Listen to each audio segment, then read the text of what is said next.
मित्रों, इम्फान IAS PCS classes में आपका स्वागत है। आज हम लोग इस वीडियो में संसद से सत्र और संसदीय समितियों से आईएएस पीसीएस तथा अन्य प्रतियोगी परीक्षाओं में आए हुए प्रश्नों पर चर्चा करेंगे। तो चलिए प्रारंभ करते हैं। संसद के सत्र और संसदीय समितियां। तो आज का पहला क्वेश्चन है कि निम्नलिखित में से कौन एक सबसे बड़ी संसदीय समिति है। देखिए, आईएएस 2014 में पूछा गया था, फिर तो यूपी पीसीएस में 2017।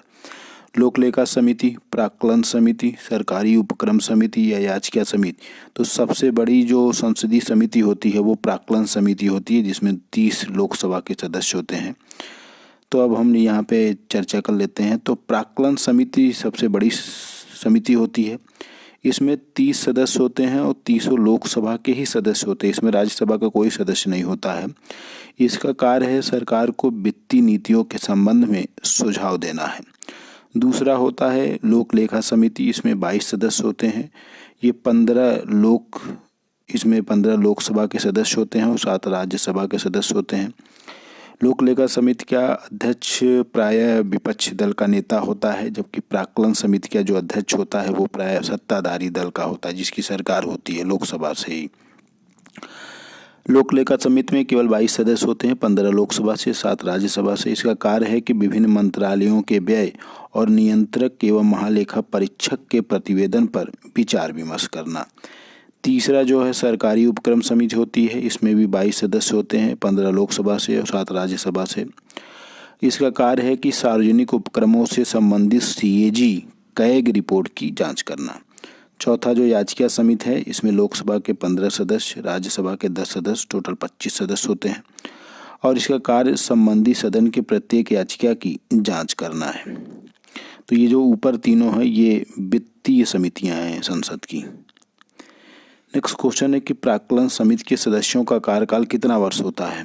तो ऑप्शन में 1 वर्ष, 2 वर्ष, 3 वर्ष, 4 वर्ष। तो इनका कार्यकाल मात्र 1 वर्ष का होता है। तो प्राक्कलन समितियों के सदस्य का कार्यकाल 1 वर्ष का होता है। इस समिति को 1921 में स्थायी वित्तीय समिति में देखा जा सकता है। 1950 में स्वतंत्रता के पश्चात उसमें वित्त मंत्री थे जॉन मथाई की सिफारिश पर इसका गठन किया गया था। उसमें इसमें 25 सदस्य थे, लेकिन बाद में 1956 में इसे बढ़ाकर 30 सदस्य कर दिया गया और सभी सदस्य लोकसभा के ही सदस्य होते हैं। इनके सदस्यों का चुनाव प्रतिवर्ष लोकसभा के सदस्यों के द्वारा ही किया जाता है। कोई मंत्री इस समिति का सदस्य नहीं होता। बहुत इंपॉर्टेंट पॉइंट है। इसे सतत किफायती समिति के रूप में वर्णित किया गया है और प्राक्कलन समिति का अध्यक्ष जनरली सत्ताधारी दल का ही होता है। इस समिति का कार्य जो है बजट में सम्मिलित प्राक्कलन की जांच करना और सार्वजनिक व्यय में किफायत के लिए सुझाव देना है।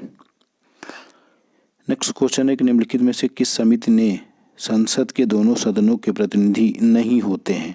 तो अब देखिए, प्राक्कलन समिति, अभी हमने बताया कि प्राक्कलन समिति में 30 लोकसभा के सदस्य होते हैं, मतलब 30 सदस्य होते हैं और 30 लोकसभा के होते हैं। इसमें राज्यसभा का कोई भी, संसद के दोनों सदनों मतलब राज्यसभा का इसमें कोई भी सदस्य नहीं होता है। तो इसका सही आंसर है प्राक्कलन समिति। तो प्राक्कलन समिति में 30 सदस्य होते हैं, 30 लोकसभा सदस्य होते हैं। इनका कार्य सरकार को वित्तीय नीतियों के संबंध में सुझाव देना है। तो बाकी हमने इसको पीछे देख ही लिया है। नेक्स्ट क्वेश्चन है कि निम्नलिखित कथन पर विचार कीजिए कि संसद की लोक लेखा समिति जो होती है उसमें लोकसभा के अधिकतम 25 सदस्यों से गठित होती है। तो ये गलत हो गया, क्योंकि अभी आपने देखा कि लोक लेखा जो समिति होती है उसमें आप देख सकते हैं 22 सदस्य होते हैं, जिसमें 15 लोकसभा और 7 राज्यसभा के होते हैं। तो 25 सदस्य नहीं होते हैं उसमें। दूसरा, सरकार के विनियोग तथा वित्त लेखाओं की जांच करना एकदम सही है। तीसरा, भारत के नियंत्रक एवं महालेखा परीक्षक रिपोर्ट की जांच करता है। तो ये दोनों स्टेटमेंट सही है। तो इसमें कह रहा है कि कौन सा कथन सही है, तो केवल 2 और 3। पहला नहीं सही है, क्योंकि लोक लेखा समिति में 22 सदस्य होते हैं, 15 लोकसभा, 7 राज्यसभा से। तो लोक लेखा समिति में 22 सदस्य होते हैं, जिनमें 15 लोकसभा और 10 राज्यसभा से होते हैं। इस समिति का गठन भारत सरकार अधिनियम 1919 के तहत 1921 में किया गया था। ये भी देखिए, सब क्वेश्चन पूछा गया है। कोई भी मंत्री प्राक्कलन समिति का भी सदस्य नहीं होता और इसका भी कोई मंत्री इस समिति का सदस्य नहीं हो सकता। समिति के अध्यक्ष लोकसभा के अध्यक्ष द्वारा किया जाता है चुनाव। इसके सदस्यों का कार्यकाल 1 वर्ष का होता है। लोक लेखा समिति के निम्नलिखित कार्य होते हैं और इसका अध्यक्ष प्रायः ये देखा जाता है कि विपक्ष का ही कोई होता है। भारत सरकार के लोक लेखा तथा नियंत्रक एवं महालेखा परीक्षक के प्रतिवेदन की जांच करता है। साथ ही यह सुनिश्चित करता है कि लोक धन संसद के निर्णय के अनुसार ही विभिन्न मदों में खर्च किया जाए। तो ये बहुत महत्वपूर्ण समिति होती है, मतलब सभी समितियों में ये सर्वाधिक महत्वपूर्ण समिति है लोक लेखा समिति। नेक्स्ट क्वेश्चन है कि प्राक्कलन समिति, तो ये अस्थाई है, अस्थाई है, दोनों है, उपरोक्त में से कोई नहीं। तो प्राक्कलन समिति जो है स्थायी समिति है। तो संसदीय समितियों को दो प्रकार से विभाजित किया गया है, एक स्थायी और एक तदर्थ एडहॉक समिति। तो स्थायी समिति लगातार कार्य करती रहती है, लेकिन तदर्थ समिति केवल विशेष कार्य के लिए ही इसका मतलब निर्माण किया जाता है और कार्य पूरा होने के बाद यह सदैव समाप्त हो जाता है।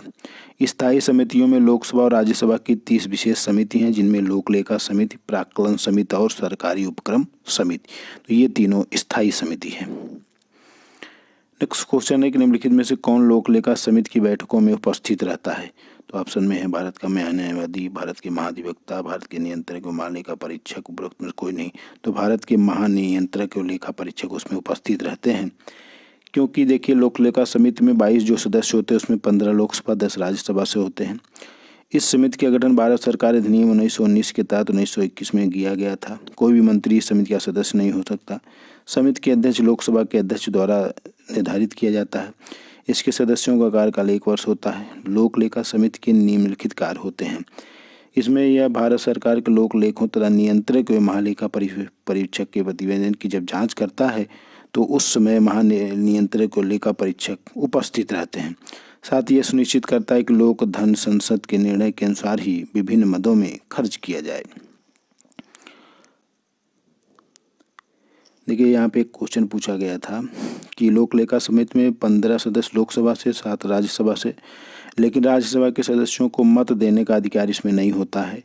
इसमें भारत का नियंत्रक एवं महालेखा परीक्षक बैठक में भाग लेता है। लोक लेखा समिति अपनी रिपोर्ट लोकसभा में लोकसभा अध्यक्ष को सौंपता है। एक बहुत इंपॉर्टेंट यहाँ क्वेश्चन कई बार पूछा गया है कि लोक लेखा समिति अपनी आख्या प्रस्तुत करती है तो वो संसद में प्रस्तुत करती है।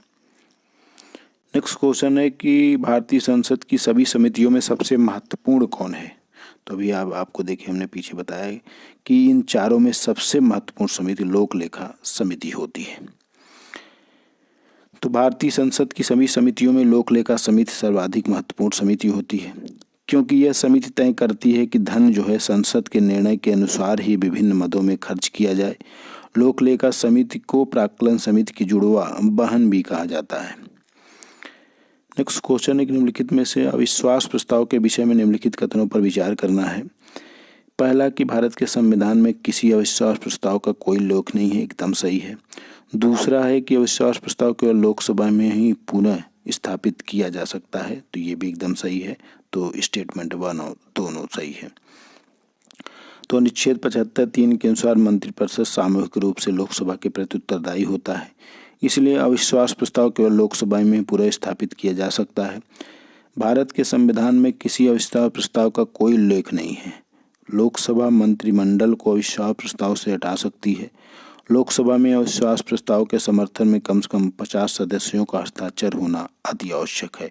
ये यूपी पीसीएस में 2009 और 2013 में लगातार पूछा गया है। नेक्स्ट क्वेश्चन है कि भारतीय संसद में स्थगन प्रस्ताव लाने का उद्देश्य क्या है।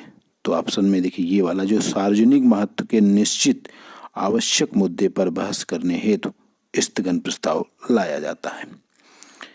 तो स्थगन प्रस्ताव क्या है। तो भारतीय संसद में स्थगन प्रस्ताव लाने का उद्देश्य सार्वजनिक महत्व के निश्चित आवश्यक मुद्दे पर बहस करने हेतु लाया जाता है। इसके लिए कम से कम 50 सदस्यों का समर्थन आवश्यक है। यह संसद के दोनों सदनों में पेश किया जा सकता है। सदन का कोई भी सदस्य इस प्रस्ताव को पेश कर सकता है। इस प्रस्ताव पर सदन में 2.5 घंटे से कम चर्चा नहीं होती। इसके माध्यम से ऐसे मुद्दों को उठाया जाता है जो निश्चित, तथ्यात्मक और अत्यंत जरूरी एवं सार्वजनिक महत्व का होता है। इसमें एक से अधिक मुद्दों को शामिल नहीं किया जाता। साथ ही इसके माध्यम से विशेषाधिकार के प्रश्न को भी नहीं उठाया जा सकता, जिसकी सत्र पहले से चर्चा हो चुकी है। उसको इसमें उठाया नहीं जा सकता है। ये भी है कि जिसकी पहले सत्र में चर्चा हो चुकी है उसको इसमें नहीं उठाया जा सकता, और ऐसे मुद्दे जो भी न्यायालय में विचाराधीन है उस पर भी चर्चा नहीं की जा सकती स्थगन प्रस्ताव के रिस्पेक्ट में। नेक्स्ट क्वेश्चन है कि निम्नलिखित में से कौन सा कथन सही नहीं है। तो पहला है कि लोकसभा में अविश्वास प्रस्ताव रखने के लिए ऐसे कारण जिन पर वह आधारित है देना आवश्यक होता है, तो यही गलत है, ऐसा कुछ नहीं है। तो देखिए इसका पहले 4 ऑप्शन देख लेते हैं। लोकसभा में अविश्वास प्रस्ताव करने के लिए नियमों में ग्राह्यता की कोई शर्त निर्धारित नहीं की गई, एकदम सही है।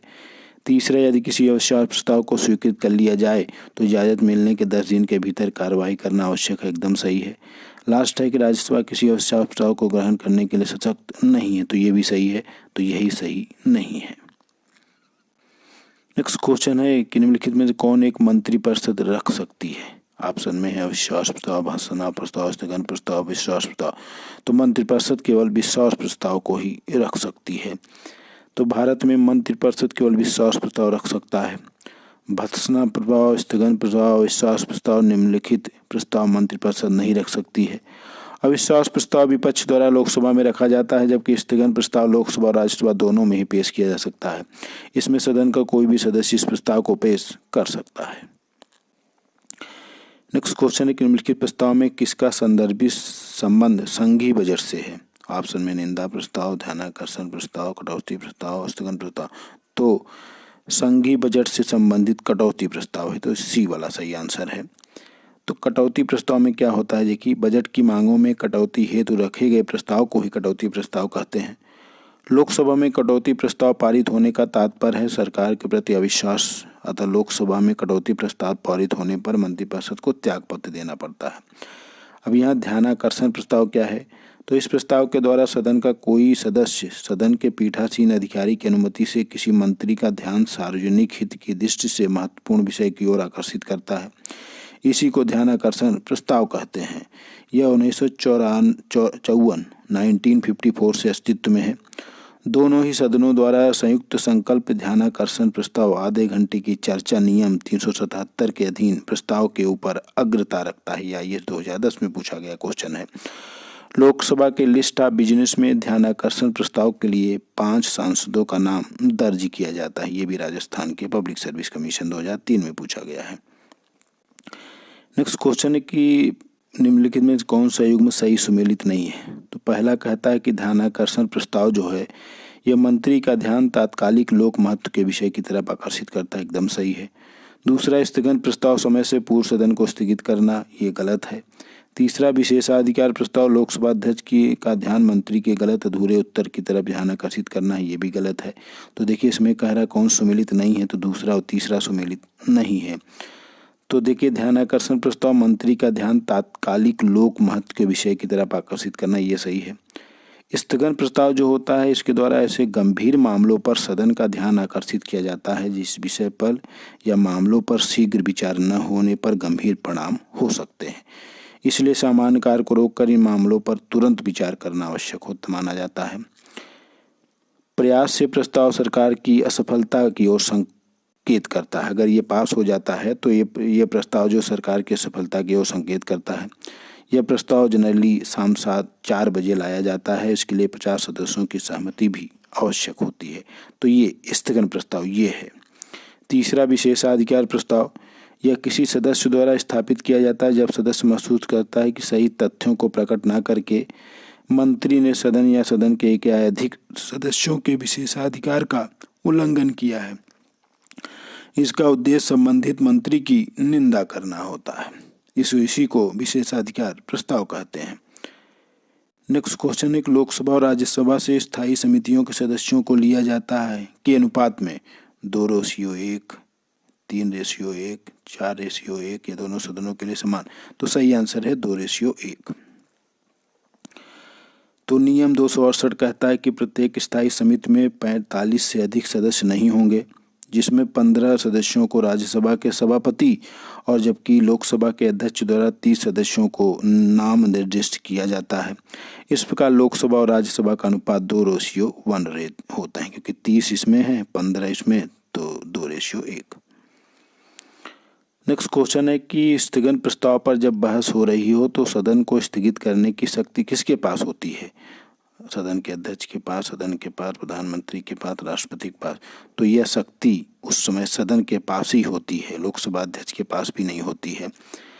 तो स्थगन प्रस्ताव पर जब बहस हो रही है तो सदन को स्थगित करने की शक्ति सदन के पास ही होती है।